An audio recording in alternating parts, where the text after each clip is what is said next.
Well, we've got some Hollywood glamour for you on Premier League Friday tonight. Yes, Alan Pardew and Michael Brown are here, but I'm also delighted to say award-winning actor and Arsenal fan Tom Hiddleston has joined us in the studio. Tom, thank you so much. Oh, thank you so much for having me. For making time to come into the show. I know you're a big fan.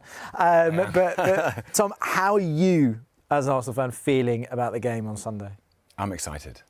Yeah? I'm excited, yeah. I'm an Arsenal fan too, you know, but I'm trying to live off that energy. What is it that... Oh, I just, you know, we say in the... This is why I should... Disclaimer. Yeah. I am an actor. Yeah. So I have no credentials as a commentator on professional football. I have no previous form in elite sport. Yeah. I learn lines and try not to bump into the furniture for a living. Yeah. So I'm only an amateur, and anything I say should be taken with a pinch of salt. Of course. Here's what I will say. Go on. Yes. Now that I've done my disclaimer. Yeah. In the theatre, we talk about nerves all the time, and on film sets. And actually, the chemical that you produce when you're nervous is the same chemical you produce when you're excited. And so I choose to say I'm excited. Like, I think this moment for these two teams, I would say, is a moment they'll look back on for the next 3 decades as the most alive they ever felt. Like, perhaps you've been talking about this, you said in the break, guys, pressure is a privilege. And if you're feeling any pressure or the weight of expectation, you are breathing rare air that very few of us get to live inside. And I think that's something to really, for the Arsenal squad, I think that's something that I hope they can take in. Yeah. What a privilege to be the league leaders. What a privilege to be the only English side still in the Champions League. What a privilege to have Manchester City, managed by Pep Guardiola, to be chasing you.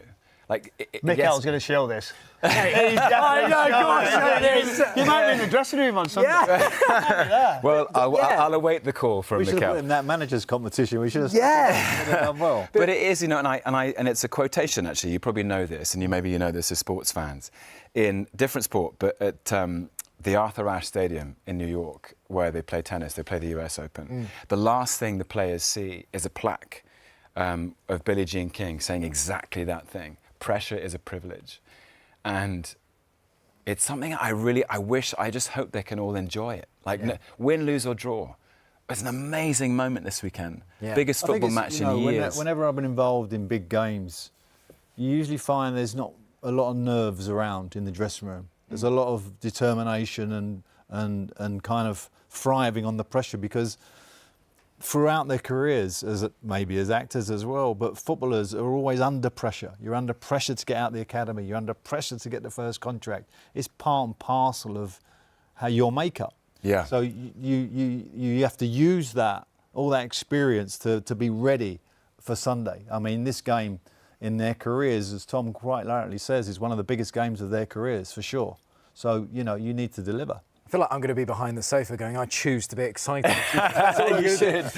Tom, just quickly on yourself, growing up as an Arsenal fan, I mean, you know, who were your heroes? What were your first memories of Arsenal? My heroes, I go back to Thierry Henry and Dennis Bergkamp, David Seaman, Vieira, like that whole team. It was really in the mid-90s I kind of came online to football. Yeah. And I think I said before, like Euro 96 was when I was like, oh wow! Yeah, football's a national community. Yeah, and we're all invited to the party. Yeah, it was that tournament. I kind of was like, this is fun, and it's remained that way. And then I moved to North London to train as an actor, and lived in Kentish Town and Archway, and you know, you can't live there and not be aware of Arsenal and that period. You know, it was the Wenger period was like another golden era, and what he did for the club, what he did for football, the way they all talk about it now, those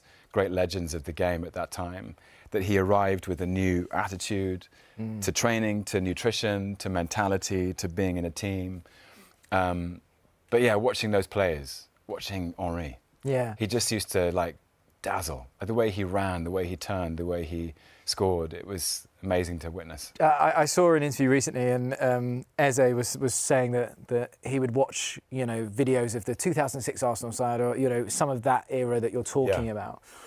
Do you think sometimes you look at the team that Arsenal have now, do they do they lack some of that leadership, or is it necessarily belief that they can go out there? I think they have it. You think they have that already? You look at Real Madrid last year. Yeah. Belief and extraordinary presence in the moment from a player like Declan Rice. You look at the North London derby, and Eze puts his hat trick in. But that's just flow, belief. Look at the way they've been playing recently or early on in the season. Yeah. Look at that defence. Look at Saliba and Gabriel, best defence in the league. Do you think, as an actor as well, we were talking about pressure and it's a privilege. Do you think, if you step out onto a stage or in front of a camera, do you think sometimes being able to manage pressure, regardless of sometimes your talent, is that the secret sauce almost? But and I think you only learn how to manage it by being under it. There's no manual. There's no exam you can take in pressure. There's no none of these players have been in this situation before. Yeah. That's exciting, and this weekend will be transformative for all of them. Whatever happens, it'll be they'll learn something new, even though they've played so much football. Again, disclaimer: I'm just an actor, but not a totally. footballer. Is this it though for Arsenal now? Do you know, if it doesn't happen, do you know, I think that's where it's hanging over now. The concern, the manager and the group. Yeah. To how it knocks them. I don't know though. You could say that about England. France at the World Cup last time. There are winners in that team. Harry Kane's a winner. And I don't think it is it. I think lots of these players are champions already. The rest is just statistics. Ooh. The rest is just statistics. I think that. Have you got any more? No, I haven't got any more statistics, no. I think Arsenal really are looking on Sunday for an offensive player to come to the fore. And we looked at those stats for April, and it wasn't particularly good for Arsenal. Yeah. The person who has unbelievable stats for April is Eze. Yes. He always comes to the fore. Yeah. And I think he could be the key player for Arsenal on Sunday. How, as a manager, how do you alleviate pressure? Regardless of, I know earlier you were saying, I was then fighting for the championship, but there's always moments in a season where the walls feel like they're closing in. How do you begin to alleviate that? I mean, obviously, in the dressing room, you're lightening the mood a little bit. And sometimes it's masseurs, it might be the physio, there might be someone in that dressing room who kind of just breathes some freedom into the group. Because you're all very tense, and you're all ready to go. So, and it is about, there's a balance. And I always go back to Paul Gascoigne in the cup final when he got that terrible injury. Yeah. There is a balance between being overhyped and being able to be in control of your performance. And that's what, as manager, I was always trying to get in the dressing room. But when we went out, there was enough kind of fight and focus, but also, got to be able to have some freedom in your play. Do you think, Michael, as a player as well, are the players going to be looking to the manager to alleviate that pressure? Is it on them? Have they got to dig deep? Do you know what's amazing? In the last few seasons, I've spent a lot of time, as you know, covering City, and I've just seen how relaxed. Do you know how focused they are? This is in the stride. This is the biggest game, whether it be a Champions League, whether it be a title, winning one right at the last day of the season. Relaxed, focused, can still smile, and that's possibly the difference. So the manager gives them the information, but I think we're talking about the top end players here. That's what they wake up to do. That's what they said. The games, like you said about focus in the dressing room, they just stood there going, right, this is it. This is what I'm here for. Yeah. So I think the manager and the tactics could be something where they go, right, not sure about that bit of it, but after that, I think you can do all you want, and I think a calming influence in the dressing room is important. Just before, as the build up. Yeah. Do you know what I say? Not to make poor decisions. It's such a tricky one because, Tom, we've been to games together. Yeah. When you go to the Emirates now, there is that anxiety. Did you have to put up with him? What was he like? Yeah. I was like this. Oh, I hope you won. Don't be afraid. It's excitement. We did. We won 2-0. But you feel that anxiety in the stadium. And that's it's something I do feel familiar with. I think it's a combination of so many things. I mean, in the world that I'm in, we have to, we have to execute at a very high level in our particular way. And actually what keeps me calm is routine. And I imagine that you just have your routines and actually that you do what you normally do on any given day. But I found this is just a personal thing. I wake up in the morning and it helps me to say, this is a big day. If I try and ignore that it's a big day, then I feel the big day start to overtake me. Yeah. I like to know it's a big moment and then run up and meet the moment. And I get that gives me energy. What is your big day? Oh, it could What's be your big day then? Well, it could Do you be know like, when you're saying about this final? Yeah. What's Yeah. been your final? Like, what's the day that you've woke up and gone, this is... There have been days on set where you think this scene is one of the biggest scenes in the film. You know, maybe you have to have a big emotional moment where a strong character breaks down for the first and only time, and it's a pivotal scene. It changes the nature of the story, or logistically, there's some enormous. There's a stunt you have to do, and again, that's a physical thing, and that's actually easier to deal with because you feel like a physical movement is something you can be more precise and controlled about, whereas an emotional thing, you're having to sort of prepare yourself to let go. Opening night on stage is always a big night. It's, you know, everyone always goes, oh, it's just another night at the theatre. It just so happens that the nation's press are in the audience. Yeah. But I get excited by it. I really do. I like to know this is a big moment, a big day. Actually, to answer your question, I remember, this is years ago now, but when I first played Loki in the first Avengers film, the last actor to have been the antagonist in a superhero movie was Heath Ledger in The Dark Knight. And I remember thinking, this is actually a big opportunity, and only I can mess this up. But I relished it. It made me get up an hour earlier in the morning. It made me train harder. I was obsessed. People would say, you know, we're having a barbecue this weekend. Can't come. Yeah. You know, this is what I'm doing now. And I look back on that period of my life as a period where I felt intensely alive and grateful for. I'm grateful for that pressure. Yeah. This game, I tell you, for all these players, 10 years' time, 20 years' time, 30 years' time, they'll all look back and be like, wow, I was there. Yeah. I was at the peak of my powers. I was at the peak of my career. And I won. Yeah, and you won, exactly. Alan, Michael, I'll ask you guys this question, because I think it'd be wrong for it to kind of come from Tom necessarily as an Arsenal fan. Do you think this game benefits Arsenal or hinders them that it's not at the Emirates? I think it's worse for them. I think that's for certain, because of what Pep can do. Yeah. At the Etihad, the home games, the run results that they've had for such a long period of time. I understand your point regards to that fan pressure that's been put forward to them. I don't necessarily agree with how much of that is happening as a player, me being on the other side of it. I think that needs to cool down. I think it's been made a lot worse than it needs to be. Sure. And that's not helping the situation. I think we all see that. Regards to fans as well, they're entitled to come forward and say that. That's up to them. But I just feel like the pressure's all on them now. Do you know, I feel like if they don't go and get something from this game, and I do believe they can, I believe they've got some great players, a system that can be hard to beat. It could be really one of those where they keep a clean sheet and just sit in and wait. But it's a massive moment. I think it's a swing point now for the whole football club, because the fans are starting to have a little bit of development. What will happen next with the manager, the players? It's almost like it's here and now, and we're going to have to replace and try something different. Yeah. Pep's not going to be there forever. Do you know? And sometimes for me, sort of, you know, we stick with what you've got. I don't know if you agree, Alan. I just think that for Arsenal, it's a really tough game because of the cup final. Firstly, it's away from home. You're playing against a team that is really in form, and particularly their offensive line. Your defence is going to be essential, of course, but you're going to need to score. I can't sense Pep Guardiola's team not scoring on Sunday, so you need to score. And I think that mentality might not be a bad thing for Arsenal. We got to get a goal. We got to get 2 goals, maybe. They got goal scorers in there. Yeah, of course. Yeah, they've got it. Is Arteta, is Mikel, is he the man to deliver that title after such a long wait? 100%. 100%. Look at what he's done for the club. Look at how he's changed the face of the club, the atmosphere, the culture, the squad. I think the way he has approached his position is like beyond compare. I think he's done an extraordinary job. Yeah. I think he has the respect of the players.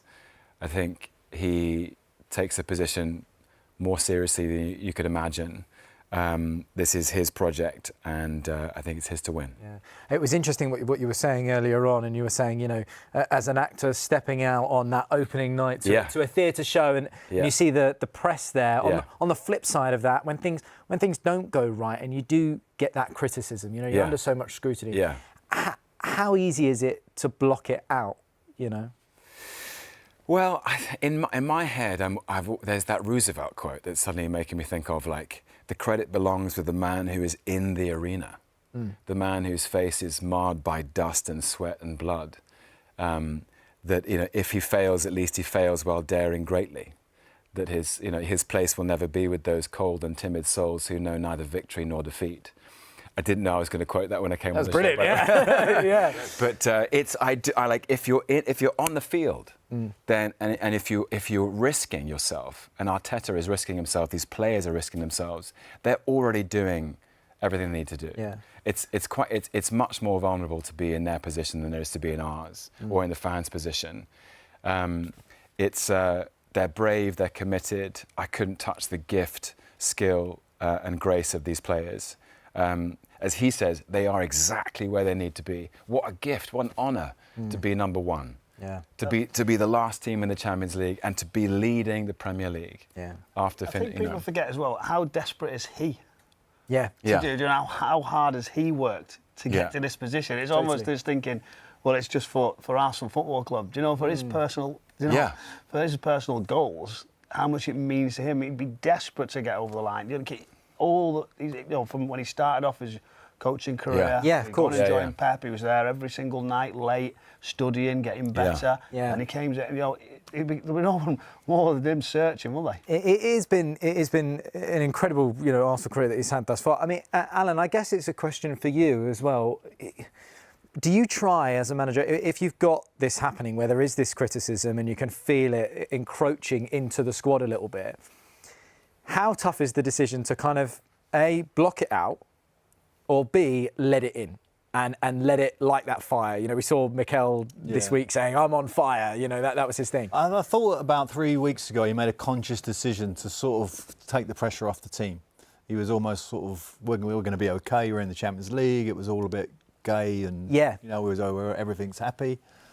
And but this game's very different, and I think he's focused. The agenda has changed to like this is now we got to deliver, and unfortunately for not like an actor but a football manager, you don't cross the line. You're very much on the other side of the line. It's the team that goes out there, so you have to really guide them through the process of the ups and downs of the game. Even you could concede in the first 5 minutes. A player could make a terrible mistake, and you've got to find a way to get to him, to help him. So, I just want to go back to one thing about what we were talking about earlier, because it struck me when you were talking about that Arsenal side that you love. Yeah.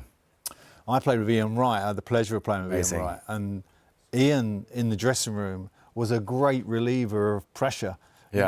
Just his personality in the dressing room would just take it all away. Yeah. And that's what that Arsenal need, someone like that in the dressing room on Sunday, because let's be honest, it's starting tonight. We got it all day Saturday. You got it. It gets into the place. Social media. Does the allow that now, though?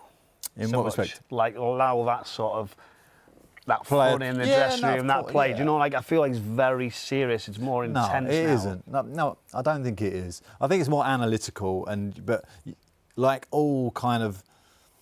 There's an environment that you've got to have that. You've got to have that release. Yeah. Otherwise, you have got a problem. Yeah. Would you agree with that, Tom? You need. I'm trying to bring it back to acting. I guess if you've got the big scene in the Avengers and you're fighting alongside Spider-Man and whatnot, are you kind of looking at the people standing next to you sometimes?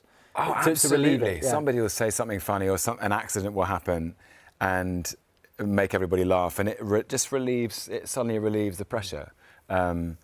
There are moments where Spider-Man don't get better, does it? You'll be doing on a Monday. You'll be doing. Truly, it's what I mean. Like I have the best job in the world, but you'll be doing a wire stunt where you're attached to wires under. You've got like a harness underneath the costume, and you're supposed to do 3 revolutions and land on your feet, and you over-revolve when you're just like upside down and your cape's falling over your head, and the whole crew's laughing. You think, okay, well, we're not going to use that one. Yeah. And then suddenly as you say, the pressure's off. Someone's just adjusted a valve and let some of the air out, and everyone can relax and then get on with it.